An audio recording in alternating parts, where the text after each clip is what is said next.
Okay, so I noticed that one person said they had difficulty not having sound. I could hear Ken just fine. So can I just get an indication, please, from someone who can actually hear what I'm saying, just so we can establish that's good? Right, thank you. Sometimes Teams is a wonderful beast, and it doesn't always do what you'd like. So for the person who's struggling with the sound, I suggest you go into your settings and try and change the sound output where the sound is going to. So hopefully you can see up there on the screen, I'm asking people to go to www.menti.com. That's great, thank you. Go to menti.com and it will ask you to enter a voting code. And the code is, as you can see there on the screen, don't worry about the spaces.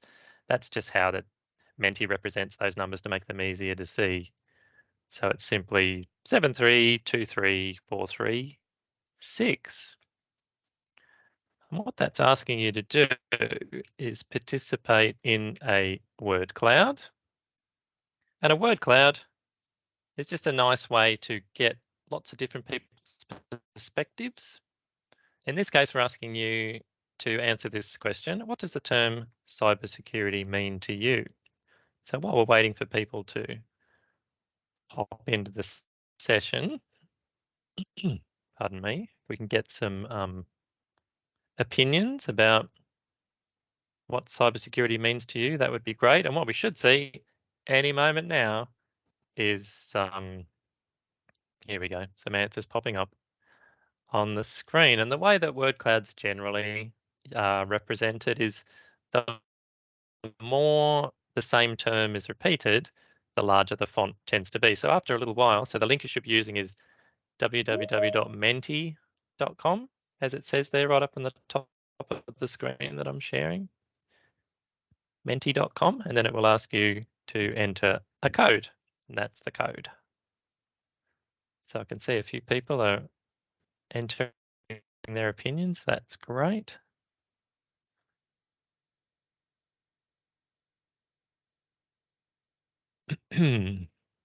So as Ken said, we'll do Q&A at the end, but I'm also happy to take questions at any time. If you have something you're not sure about, I'm really happy for you to ask me as we go. And I'll also be asking you a few questions as we go along too. So get ready to enter your answers, and you can just enter them into the Q&A. That would be great.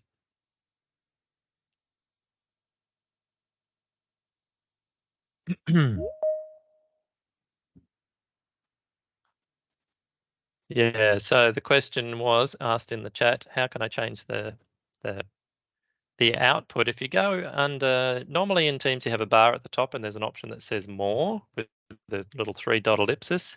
One of those options should be settings, and then if you go into settings, there should be sound settings. Hopefully that will work for you.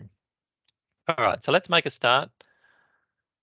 What will you gain from today's session? What's the point of this? What's in it for you? So you can learn something that will help you protect yourself, your family, and your business. And increasingly, cybersecurity is a digital life skill that will benefit you both personally and professionally. That's why we're here tonight. Let's have a look back at our word cloud, just to have a look at some perspectives. Russia, that's a good one. So data security, risk management, online security and safety, these are the sorts of responses we often get in relation to cybersecurity. Personally, I love the focus on risk and safety. Sorry, Mark. Sorry, Mark. I'm Yep. sorry to interrupt. Just had a few comments in the section here in relation to the no sound problem. That Teams can sometimes do that as well, and sometimes it's good. Sometimes it's good to just basically log out of the system and then actually log back in, and that sound can sometimes also fix itself. So there's just another question here. Sorry to do this to you, Mark, but there was also a question here around just the link to be using. I think that's actually for the Menti, but I think you've explained that. But you might just people coming in at different times, so maybe just explain that one again about using the Minty, and I think that should hopefully help that that person in the comments section. Thanks, Mark. You're welcome, and thanks, Chantel, for answering that question of Mark's. Yeah, Menti.com is the link we're looking at now, and that will enable people to participate in the word cloud. So I was saying risk. I love talk about risk in relation to cybersecurity because that's what we're essentially doing when we're really implementing any cybersecurity measure or control. We're really talking about managing risk. There's another interesting comment here from Zen Accounts that says you may need to acknowledge that the session's being recorded by clicking the OK or the X. That's a good suggestion. All right, so moving right along. Cybersecurity is a people, process, and technology domain. It's not just about the tech. People often think about technology in relation to cybersecurity, but there's much more to it than that. In order to have effective and pragmatic solutions for cybersecurity problems, we need to focus on all of these areas. And personally, I usually say that people is the most important thing in relation to cybersec. Applying software updates, sometimes called patching, to the devices that you own or manage makes them stronger and more resistant to attacks. Applying updates as soon as possible is important because vulnerabilities or weaknesses are often exploited by attackers very soon after patches or updates are released. So what we sometimes see is that when updates or patches are released publicly, attackers study those patches, study those little bits of software, and try and understand the weaknesses or the vulnerabilities that are being fixed through that patch. And then if they can reverse engineer it or figure out what the weakness is, they can sometimes figure out how to exploit it themselves. So then you get an arms race between people applying patches and people trying to exploit the vulnerabilities that the patches fix. So as quickly as possible is usually a good practice in relation to patching. But it's perfectly normal human nature to postpone installing those updates, particularly if you're in the middle of something important and you don't want to close the 20 tabs you've got open in your web browser. But if you can try and reframe that from a boring chore that's trying to disrupt your work and think of it instead as an opportunity for you to have a break and for your device to have a little break, then that might help you apply updates in a more timely fashion because then you're doing something good for you, something good for your computer. Because if it needs an update, then that gives you a chance to have a little break from your desk, go for a wander around, and it gives you a break as well. Now, situational awareness is about being aware of the threats in your environment. This includes thinking about who can overhear sensitive conversations, say in a public place or in a lift or on a train, or who can see sensitive information on your screen wherever you are, whether that's at home, on public transport, or at work. Situational awareness also includes being aware of what's visible behind you when you're in a video conference or when you're having a photo taken, for example, a photo for social media. So here's young Prince William in his role as a rescue helicopter pilot. Here's a zoomed in version of that same image. Now in the zoomed in version, you can see that beautifully displayed up there on the wall is a poster providing username and password details for a military flight information publication system. This version of the image has the username and password information redacted, but the original published version didn't. Even if the information isn't sensitive, it's not a good look and definitely not good practice to have shared accounts with openly displayed credentials in a photo or in the background of a video conference session. Right, so attackers are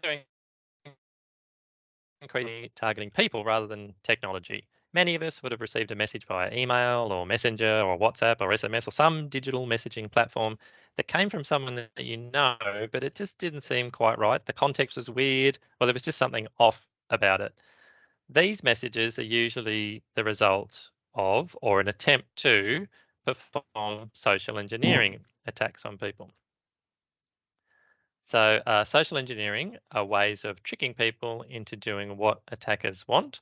such as providing sensitive information, transferring funds, or providing access to computer systems through installing remote access software. Let's have a look at an example recently received via SMS. So here's an opportunity for you to come up with some brilliant answers. So having a look at this text message, what do you think about this text message? What clued me up to the fact that it probably wasn't a legitimate message from Australia Post? What are some sorts of red flags that you might see in this kind of message? It doesn't matter whether that message is received via SMS or any digital messaging platform, or in fact via email, the concepts and the principles are the same. So what do you think are some red flags that can help you identify suspicious or malicious messages?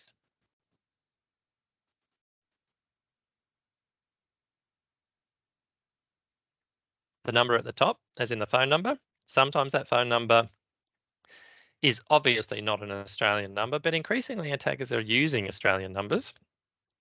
The web address or the URL. In this case, if you have a really close look at it, that's an excellent answer. Thanks, Leanne. You look at it closely and it's not auspost.com, it's auspost-status.com. The time in the message is interesting too. That's a very good observation. It's 3:12 a.m., which is a bit of a weird time for Australia Post to be attempting to deliver a package to me. So that's great. Lots of good suggestions. No previous thread, like this might not be part of an existing conversation if I've ever received a legitimate message from Australia Post, although sometimes they use different numbers, but often. So we've identified some technical aspects of this message that can lead us to identify it as suspicious or malicious, but often it's our intuition, which is far more valuable than just identifying technical aspects of it. Telstra has recently released a service whereby you can forward scam or malicious text messages to a number 7226, and therefore they can use that information to help protect other people. Now, what we'll be providing to everybody registered to attend this session is a little video with all of the resources that I've used to create this presentation. So you won't get a copy of the slides as such, but you will get a copy of that information, and that will give you some useful resources, including that phone number 7226 that Telstra uses that you can forward scam messages to. Now, what we can do, sometimes when we receive a message or an email message and we just don't know whether the link or the URL or the web address might be malicious, you can use a service like VirusTotal. Now, VirusTotal, in their own words, inspects items with 89 antivirus scanners and URL domain blocking services and a myriad of other tools to extract signals from studied content. So by content, they mean links or files. Now, in this case, when I submitted this link, auspost-status.com to VirusTotal, which is usually an excellent service, this time it tells me 0 from 89 anti-malware services have identified this link as malicious. But we could identify it as malicious relatively quickly. So my point is this: technology is great, but it can't solve all our problems. And it takes time for services like this to have malicious URLs reported to them, for them to vet them to ensure that they really are malicious, and then to list them. So all these things take time. Humans often react much, much quicker than the technology can. Now, let's watch a short video. You may need to adjust your volume. Let's see how we go. Username? dvmartin@gmail.com. Password? Okay. That's incorrect. Do you want to try again? Yeah, sure. That's incorrect again. It was definitely 5 asterisks. I've sent you a link. You can reset your password from there. Okay. You can't use the password you previously used. Brilliant. Please enter a new password. Password? Too weak. Rock. Still too weak. Diamond, hard granite, man punching. That password is too strong. Man punching. Your password needs to contain at least one number. 7 men punching each other. It needs to contain at least one special character. 7 men punching each other? Not special enough. 7 men punching each other. No. 7 men punching each other. Olé! Your password contains too many digits. I'll cut the olé. No, it contains too few Spanish references. 7 Spanish men punching each other. Please choose a security question. How many Spanish men are... You have to choose from the following options. So, mother's maiden name. Harris. No, your mother was married before. What? Your father's nickname. Dad? I hadn't finished. Your father's nickname for your divorced mother's maiden name. Can't answer any of these questions. What's your favourite noise? Oh. It needs to contain at least one number. 12. And one Spanish reference. 12 Spains. Okay, your password's been reset. Do you want to set up a touch ID? Beep. Was that it? No. Why did you beep? Why did you touch me? Now enter your new password. 7 Spaniard. That's incorrect. Do you want to try again? Ow. Passwords. So much fun. Actually, 7 Spanish men punching each other would be a really good password, except for the fact that it's on a video on the internet, but it's pretty good. Unfortunately, passwords are everywhere. It can be very challenging to remember. There's only so many passwords we can hold in our heads, right? We're all human, we're all fallible, we all have a limited capacity to remember things. So reducing the number of passwords to remember makes it easier on our brains, but there's a safe way to do this and an unsafe way to do it. So what do you think is an unsafe way to reduce the number of passwords we need to remember, the total number of passwords? Just type in the chat what you think is an unsafe way of reducing the number of passwords to remember. Closely followed by that, I'm going to ask you what's a safe way, but let's talk about the unsafe way now. Use the same one. Beautiful. It's really easy to remember the same password if you use it over and over and over and over again. Now, on the one hand, that might seem like a silly strategy, but on the other hand, it works most of the time until, unfortunately, that leads to an account being hacked. It works from a cognitive behavioral effort perspective. It takes far less effort to remember the same password than to use different passwords. So the safe way to reduce the number of passwords you need to remember is to use something like a password manager. A password manager is both safe and convenient because it reduces the number of passwords you need to remember, because the password manager is the thing that's remembering the passwords for you instead of you having to do it.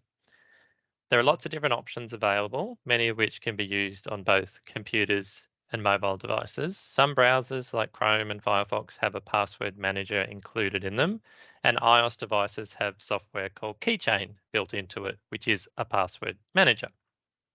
Password managers make your life easier by creating random passwords for many different online accounts and updating them if you change them. So usually the way it works, you go to log into a website, your password manager remembers that you have visited that website before, or they have a record of it in the database, and it will say, hey, do you want me to enter that password for you? When you create a new account, your password manager will usually say, hey, would you like me to create that password for you? And that way you can get your password manager to create these marvelously long, complex, random gibberish passwords. It remembers that random gibberish, and you only need to remember one password, the password you use to enable your password manager. And generally speaking, using a passphrase is better than using a password for that really strong password that you need to remember to enable your password manager. So something like 12 Spanish men punching each other is actually an awesome passphrase, where a passphrase is 3 or 4, perhaps more, words that are jammed together, something that you remember but isn't uniquely linked to you. So thinking about those, those secret answers or secret questions that you sometimes need to specify when you create accounts, it's good practice on those things to lie. You don't need to tell the truth, so don't make up a lie and then record that lie in your password manager, because those sorts of information often appear in things like social media, especially those somewhat questionable quizzes that we sometimes see on Facebook that ask us to disclose this personal information, like what was your first car? What's your favorite color? What was your mother's maiden name? So making up lies for those secret questions is much better practice than telling the truth, and using a password manager makes your life much easier in the long run, although it does take a bit of effort to switch over to using a password manager. Now, another good way to increase the strength of passwords is to use a second factor. This is sometimes called two-factor authentication or multi-factor authentication or two-step verification in some systems. It essentially means to log into an account, you need to supply the correct username and password. That's your first factor, plus a second factor, such as receiving a code via SMS or approving an authentication request through an authentication app. This website, 2FA.directory, is a great resource because it lists a load of different services and how you can enable multi-factor auth on those different services. You don't need to write that down because it's part of the list of resources that we'll provide you. It's highly recommended that you use multi-factor auth to protect your personal and professional email accounts, social media accounts, and banking if your banking provider offers MFA. Email is particularly important because your email account is often used for changing forgotten passwords for many, many other accounts. When you think about it, the password reset process nearly always uses your email. So when thinking about protecting email, it's not just about the information in your email, it's about what it facilitates access to, like password resets. Your email and your social media accounts and any digital messaging platform that you use also enables access to your friends and family and perhaps your clients.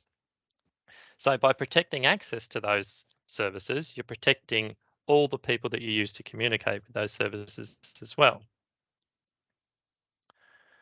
So what do you think might be some of the most common passwords that people use? Please type into the chat what you think are some of the most common passwords. And while you're doing that, let's have a look at this. So one of the things we often see in the cybersecurity world is that vendors use information that they can glean from other sources to promote their own products. And one of the things we often see is people coming up with these lists of bad passwords. So this list we're looking at now is allegedly the worst passwords, or another way to put it, the most common passwords from 2022. The way that these types of vendors get this data is that as organizations are hacked and their password databases are disclosed to the world, all this information gets collated and then it's used to generate a list like this. There's some great suggestions in the chat, especially from Karen's on fire. She's come up with they have come up with 4 different suggestions. Now, allegedly, according to this company, and I'm not endorsing this company's products, the most common password in 2022 was the word password, closely followed by 1, 2, 3, 4, 5, 6, and so on. You can see that as well as I can. Now, the thing I want you to think about is that this, again, it might seem weird, but it makes sense to people because they're just trying to get access to an account. They don't want to have to remember something really difficult. They want to use something that works for them.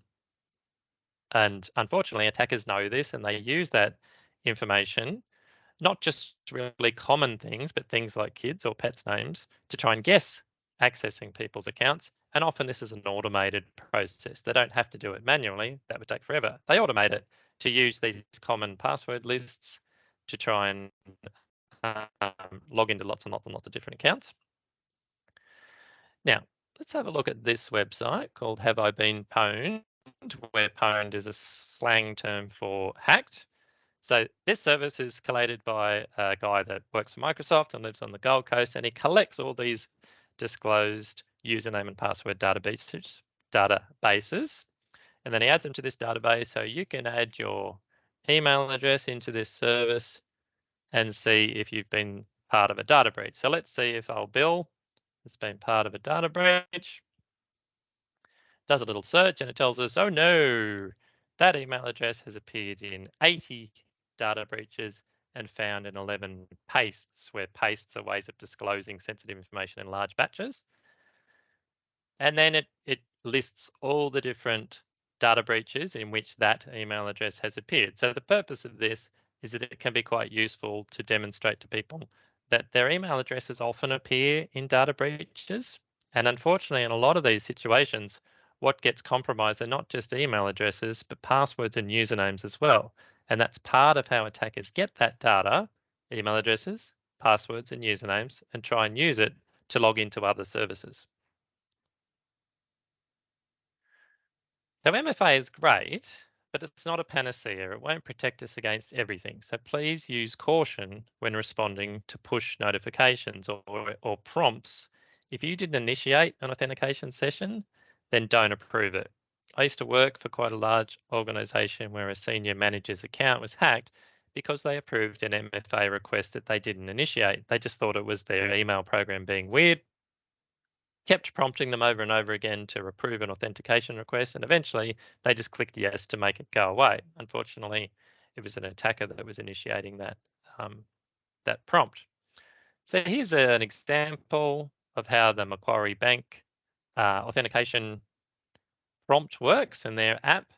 Now note, it tells you very clearly the date and time when the authentication request was initiated. So if that wasn't you, if you know for sure that you didn't just initiate an authentication request, don't approve it because it's probably not you. The location information is not always terribly accurate, so take that with a grain of salt. The more important thing is knowing whether or not you initiated the session. If you didn't do it, don't approve it. Now, speaking about habits, habits are default behaviors that people perform when they're unable or unwilling to make effortful decisions about their behavior. Habits can be good or bad. How people create passwords is a habit. We tend to repeat the same way we've always done it because it works and is cognitively efficient. When someone is asked to change a habit, they're not considering equal effort options. They're being asked to switch to a more cognitively effortful behavior, at least in the short term. And this is sometimes called switching cost. Switching cost is a useful thing to consider when you're trying to change your own behavior or asking someone else to change their behavior. It's not as simple as presenting a more logical or rational option and expecting people just to adopt it because you've told them that it's better. People generally don't work like that. We're wired to conserve effort as much as possible. It's not laziness, it's efficiency. Now, let's have a look at another video. Now, unfortunately, this video has this really annoying habit because it's set in a cafe of having some really loud noises that come up from time to time from the coffee machine. I can't change that, unfortunately. Oh, hi. Hot chocolate. What's the name? Joel. What was the name? Alex. Alex. There you go, Johnny. Cheers. If you like our Facebook page, we give you a free hot drink and a free pastry. We have a new line for Damien. We have a new line for Damien. Hey, Carly, are you standing by? Standing by. Hi there, can I help? Yeah, just liked your Facebook page. Okay, I'll search Facebook I'm now. searching Google. Have a phone number. I've got his email address. Okay, Carly, are you ready? For information on Damien. Yep, I am. Mother's maiden name is he banks with. Hey, Carly, this is the girl coming in now with the blue scarf. What's the name? Nick. Nicola. His date of birth, 7th of May. She lives at 38A. Just a couple of seconds. Filled her age 400. Previous address. She's got photos. Yep, got it. Damien, age 26 and a fitness instructor. How do you know that? Where did you go to UCL? Martin went to South Thames College, assistant psychologist at Great Ormond Street. I don't understand.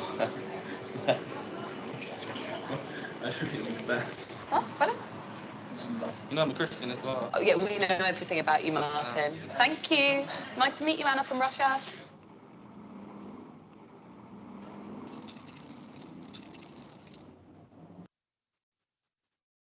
All right. Now, I think the thing I love mostly about that video is the reaction of the poor guy at the end that can't even speak. He's so freaked out by the whole experience. So what I want you to take from this is to think about what's going on and why the customer's so surprised. What usually occurs here is that people don't really understand the transaction that's occurring when they like a Facebook page from a consumer's perspective. They don't understand what's being traded. They don't understand that they're trading personal information in order to get access to something. Now, the other way to look at this is from a business owner's perspective, if you partner with Facebook or any social media or marketing company, are you fully aware of what you're signing up to from a privacy perspective? Are you appropriately protecting any personal information shared with you by your customers? It's good to think about, in any context where we're getting something for free, or at least it appears to be for free, to think about how are the bills being paid in this context? What's being traded in order for me to get access to this resource? Now, change the topic now. Let's talk about some supply chain risk management. Supply chain risk is effectively the management of risks related to an organization's supply chain.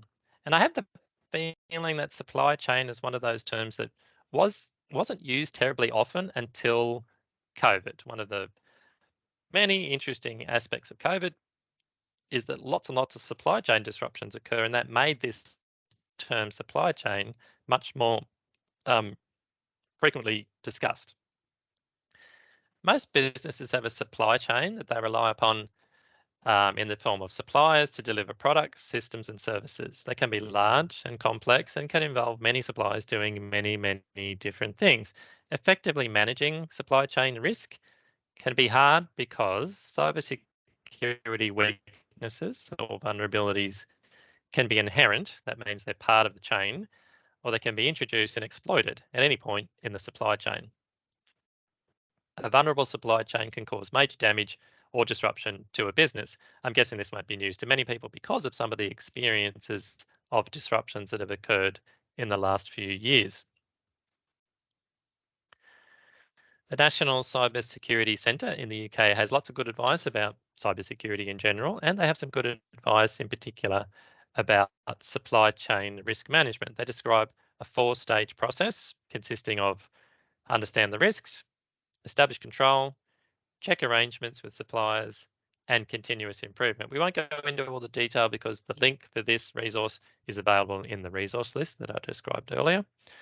The most important thing to understand about cyber security supply chain risk is that when you outsource any business function to a supplier or a vendor, it's usually a case of sharing the risk with them, not transferring the risk to them. For example, let's say you're a real estate agent and you use another company to gather information from prospective tenants and to vet it for suitability. Because of the nature of the kind of information that's used in these contexts, if that company gets hacked and the personal information of lots of people gets publicly disclosed, it's highly likely that the real estate company will share some of the reputational damage that could result from a data breach. You can't just say, well, it wasn't us, because if it's uniquely associated with your business, you share that reputational risk. You haven't transferred it to somebody else. It's likely that your IT service provider or providers deliver some cybersecurity services to you, but it's important to know what they actually are. So please don't assume that your IT service providers will save you in the event of a cybersecurity incident. Check in with them and ask them to explain exactly what they provide that helps protect your business. Ask them to explain in terms of the services they provide that help you maintain your business operations in the face of disruption. That disruption doesn't have to be a cybersecurity thing. It can be anything. And that's really what we're talking about when we talk about business continuity, the ability to maintain a business operation in the face of disruption. So having that conversation with your suppliers or vendors is an opportunity for for both of you, particularly for you, to understand what they're contractually obligated to provide you with, so that you can check if that's sufficient for you to manage that risk, the risk of a business disruption, to a level that you're comfortable with. You don't want it to be an upselling situation. You want it to be a conversation about what happens in the event of a disruption. The Business Queensland site has some good resources to help you perform some simple business continuity planning, including a nice template for coming up with a business continuity plan. And again, that link is in the list of resources that we provide. So now we need to have a little chat about your brain. Human brains process things in ways that can be thought of as 2 different systems, System 1 and System 2 thinking. System 1 thinking, or fast thinking, happens very quickly and efficiently and occurs in the limbic part of the brain. This is sometimes referred to as our lizard brain, referring to how our brains evolved from simple, impulsive, and automatic ways of responding to the world. System 2 is much slower and takes more effort, occurring in the neocortex part of the brain. System 1, or automatic thinking, is really, really important because it keeps us alive, but it is subject to all sorts of biases and heuristics that affect its accuracy. Understanding biases and heuristics and how they can influence our perceptions of risk is an important part of understanding cybersecurity culture and behaviour. And this is part of what's sometimes referred to as behavioural science, or sometimes it's referred to as behavioural economics. And that means how people actually make decisions, not how we have a theoretical picture of how people make decisions. So what do you think is responsible for more deaths in Australia each year? Ladders or sharks? Take a minute and just think to yourself, what's the answer? What's more dangerous in terms of Australian life, ladders or sharks? Now, the approximate annual average of shark-related deaths in Australia is about 2.3 a year. That's slowly going up as sharks' habitat has decreased, while the average number of ladder-related deaths is around 27. And often when people are asked this question, they immediately think of sharks because of sharks' portrayal in the media often as dangerous killers. So we tend to exaggerate their relative danger compared with that of ladders. And this is a classic example of what's called the availability heuristic. The availability heuristic is a cognitive bias where we place more importance on the things we remember or that come to mind more easily. Optimism bias is another area that affects us in our thinking. Optimism bias refers to our tendency to overestimate the likelihood of experiencing positive events and underestimate the likelihood of experiencing negative events. There's a lot of evidence in a variety of studies that demonstrate optimism bias in action, and particularly in the context of road safety. In a cybersecurity context, people tend to underestimate the chances of being adversely affected by a security incident, and this can result in people taking less care than they should when accessing information, particularly sensitive information. People may also be less likely to implement protective measures like password managers or multi-factor authentication if they think it won't happen to me. ScamWatch, run by the Australian the Australian Competition and Consumer Commission, have lots of good resources to help protect you and others from scams. They also maintain statistics about scam reports and losses. So far to date in 2023, at least $194 million have been lost by Australians to scams, and that's just based on the data reported to ScamWatch. Unfortunately, many victims never report what's happened to them or anyone else, so actual losses are likely to be much higher. This graph shows scams and the financial losses experienced so far in 2023. You can see far and away the highest losses come from investment scams, a little bit over $100 million. Investment scams involve the promise of big payouts, quick money, or guaranteed returns. Cryptocurrency related scams are a big part of investment scams. Sometimes they start as dating and romance scams, and then they transition to investment scams as trust is built up between the attacker and the victim. These types of scams can be particularly devastating both emotionally and financially, and that leads to the underreporting of these crimes due to the shame and embarrassment experienced by the victims.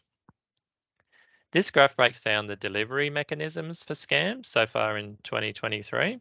The interesting thing is that the really prevalent scams, like text messages, don't usually, and this is based on a broad corpus of data, don't usually result in a high dollar amount lost. Other delivery methods like the phone or social networking or email actually result in more losses. Now, it's important to note that these kinds of scams nearly always incorporate elements of social engineering. Though the methods might differ, the principles are the same. So if we can understand the principles, then we can identify the methods as they arrive via different messaging platforms. This graph breaks down the age groups of victims so far in 2023. You can see, unfortunately, that people 55 years and over have lost much more money to scams than younger people. So that just sort of reiterates the importance of sharing information about scams with older friends and loved ones. Business email compromise is a rapidly growing cybercrime type. ScamWatch don't keep stats on BEC specifically, but the FBI does. In 2022, the FBI received a bit over 21,000 reports from a variety of countries of business email compromise, totaling more than $2.7 billion US. So there's a lot of money to be made and lost in this space, made by attackers, lost by the victims. BC is a sophisticated scam targeting both businesses and individuals and usually involves the transfer of funds. The scam is usually carried out when an attacker compromises legitimate email accounts, usually through social engineering, and then gets in the middle of a conversation about the payment of a bill or the transfer of funds. A common way that these scams work, pardon me, is that an attacker gets control of their email and then gives the person paying the invoice or the bill, or maybe paying their deposit in a conveyancing transaction, they modify the invoice or the advice and give the victim the attacker's account details rather than legitimate account details. And we've seen a number of attacks in Australia where people have lost their conveyancing deposit on a property, or in a few occasions people lost the deposit on their Tesla because Tesla had a bit of an email-based invoicing scheme. So the solution to many of these kinds is a simple one. Introduce a process to verify payment information via a trusted channel like the phone. Record payment information carefully, then if any request is received to modify it, verify that information again using a different channel from where the advice came. So let's say you get an email message from a really important supplier that says we've changed our bank account details, they're now this. It's important to get on the phone and ring them up and just verify that they did mean to send you that email message. Just replying to the email message isn't a safe way to do it, because if the attacker has control of their email account, they'll just reply to you and say, yeah, that's legit. So you use a trusted channel that you've already established. You know the correct phone number for this business, or you look it up in a separate channel.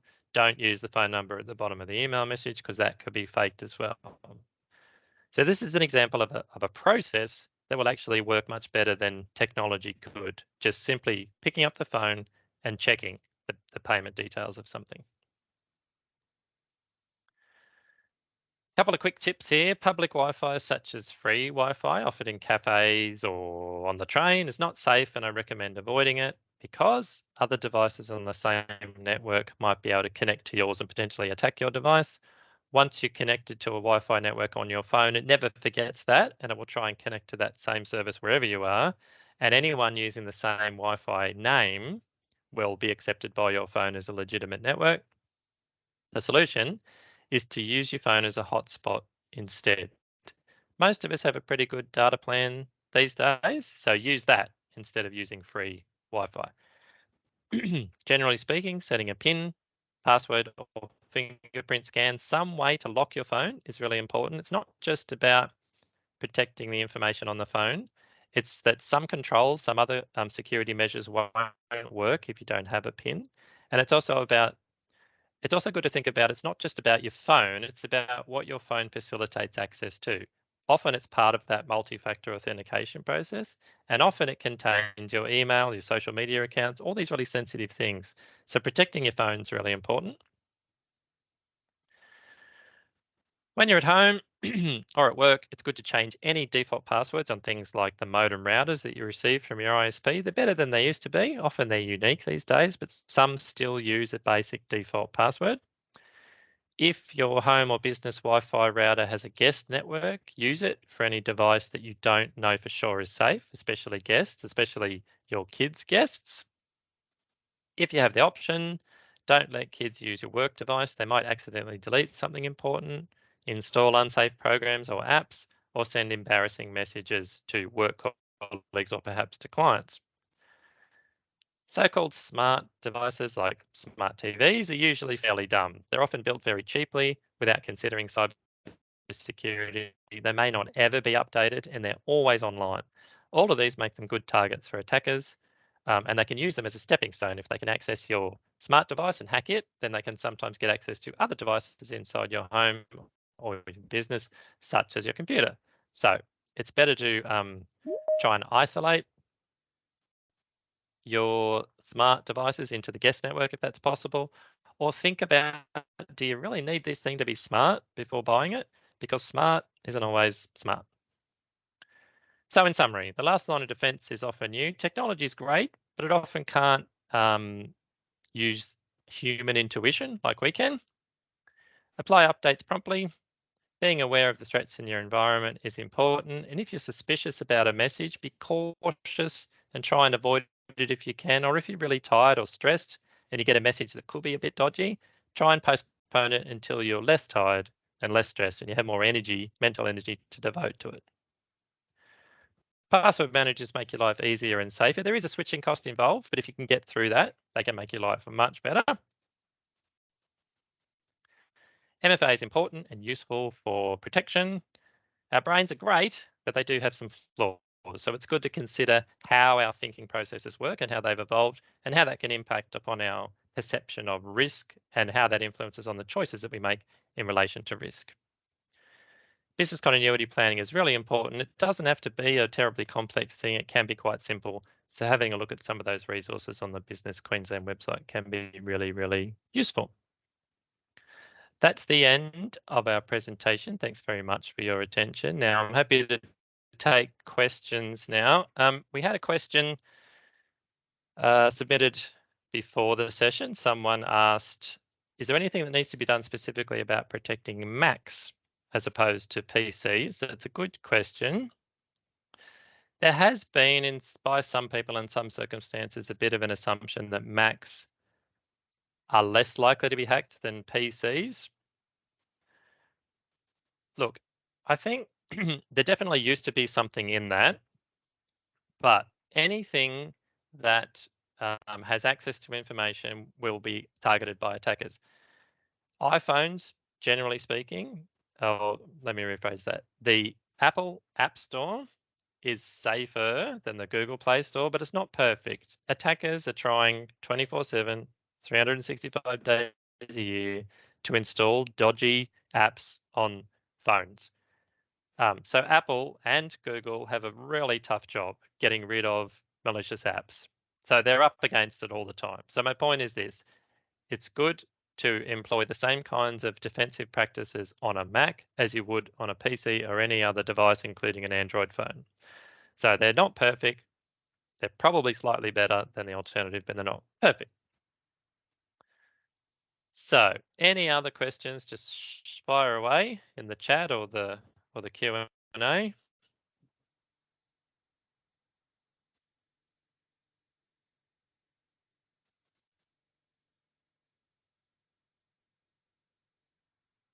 Now we started a little bit late, so I'm happy to hang around a bit longer if people have questions.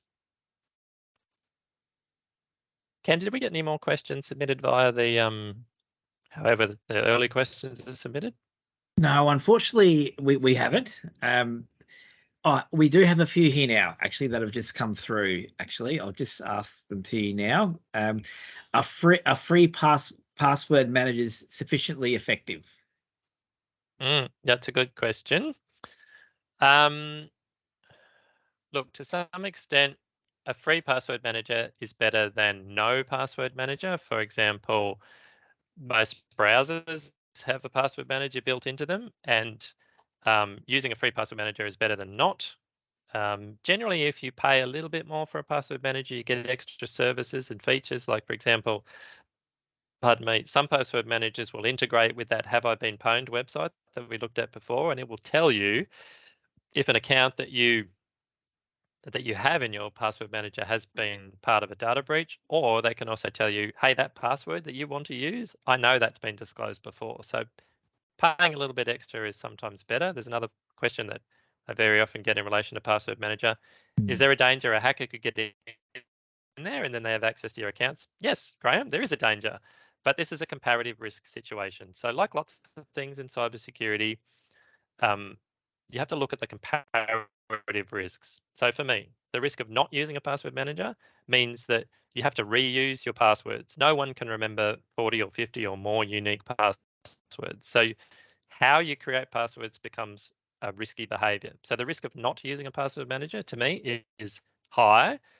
The risk of using a password manager and it being attacked and someone getting access to all your passwords is low to medium, in my personal opinion. It's not a zero risk. It could happen, and it has happened in the past, but it's a comparative risk thing. I'd rather use one than not use one. That's my personal perspective.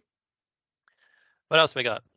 A question about Windows Defender, actually. So obviously talk about the Windows. Why is Windows not marketed more?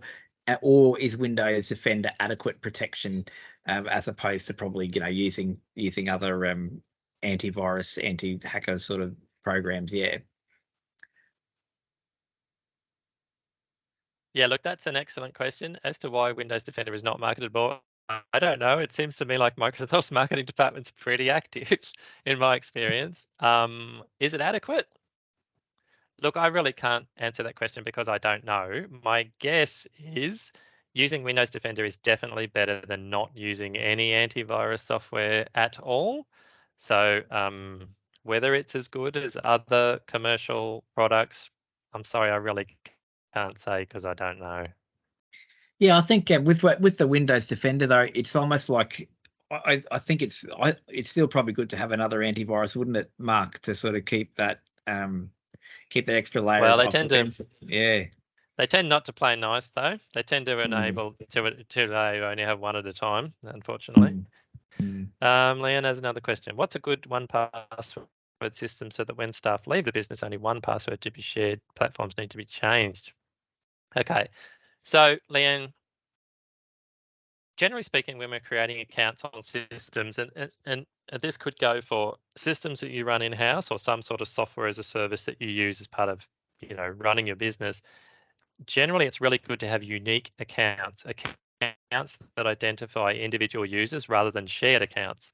So that, for example, let's say you're running something, and I know this can be hard, especially with platforms like Facebook that don't tend to play nice with multiple users. But if you can have multiple accounts for different people, it means that if that person leaves, then you can simply disable that account. You don't have to try and change access to the account that everyone shares. If you're in a situation where you have to use a shared account, then it's good to bake into your business processes that when someone leaves, that as part of your checklist for the things you need to do, like get the keys back from them or change the PIN code if you have physical access to some facility or some office, get rid of their accounts too. It's a really important thing to make sure.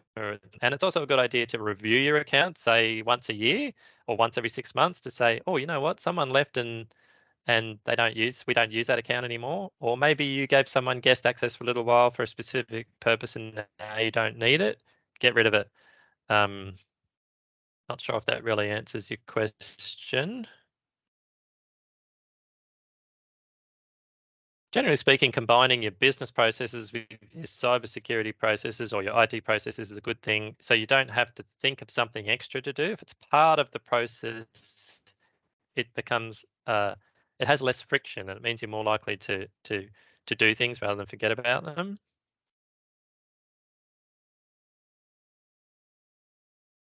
Still got a couple of minutes remaining, so I'm happy to answer more questions. Graham says, which AV software do I use? I can't tell you that. Graham, sorry, I can't be seen to be promoting any particular product. What I would suggest you do is read lots of reviews. Don't just read one site's reviews of antivirus products, because sometimes you don't know if they have commercial relationships with one another. So I'd say read quite a few different reviews, because what's the best this or that type of software are very common stories for online, IT or PC mag. So they very frequently write stories about which AV software is the best one to use. So read a variety and approach it with a cynical eye would be my suggestion.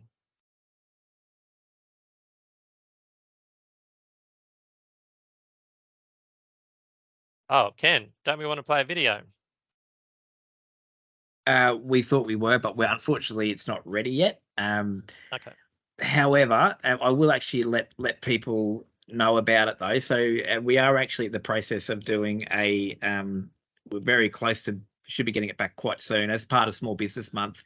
There will be like a very short cyber video that we will actually share to the participants. Will actually be on the Business Queensland site. Yeah, we were hoping that it would be ready by now, but unfortunately, yeah, we're still waiting on some of the finer details to be put in. But that should be ready quite soon, as in a matter of days. So happy to send that out to you guys, as well as the handouts as well that Mark had put together for you all as well. So that we'll send all that out in a bit of a package, and also to an opportunity for you guys to send in an evaluation as well. So Mark, thank you so much. I must admit, I actually learned a few things tonight myself. Actually, I was always suspicious of public Wi-Fi's. Oh, there's a couple more that have come through. Just one more that's come through. An observation: technology is great, but with scammers and spammers so rife, it seems that technology is becoming more trouble than it's worth. Agreed at times. Surely the tech companies need to be held to account. So that's a very good. I can't disagree with any of those comments there at all. So yeah, definitely agreed with that. And I think there is things being put in place, I hope, around that will improve that accountability space. Yeah. So yeah. Hopefully. But I mean, we have seen yeah. We have seen in the European Union, for example, they're pretty serious about privacy protection, and you might have seen Meta was recently sued for something like $2.3 billion US. How that goes remains to be seen. But I just want to address one other comment. Someone says search URLs in Google Search or Bing before opening them. That's generally a good practice, but beware of sponsored search results, right? You might have noticed when you search on Google or Bing, sometimes the first 2 or 3 or 4 search results are sponsored, and they have a little comment under them to say that they're sponsored. Anyone can buy space in Google AdWords. Malicious actors buy space in Google AdWords. So don't click on any of the sponsored links, would be my advice. Go to the start of the actual search results. Excellent.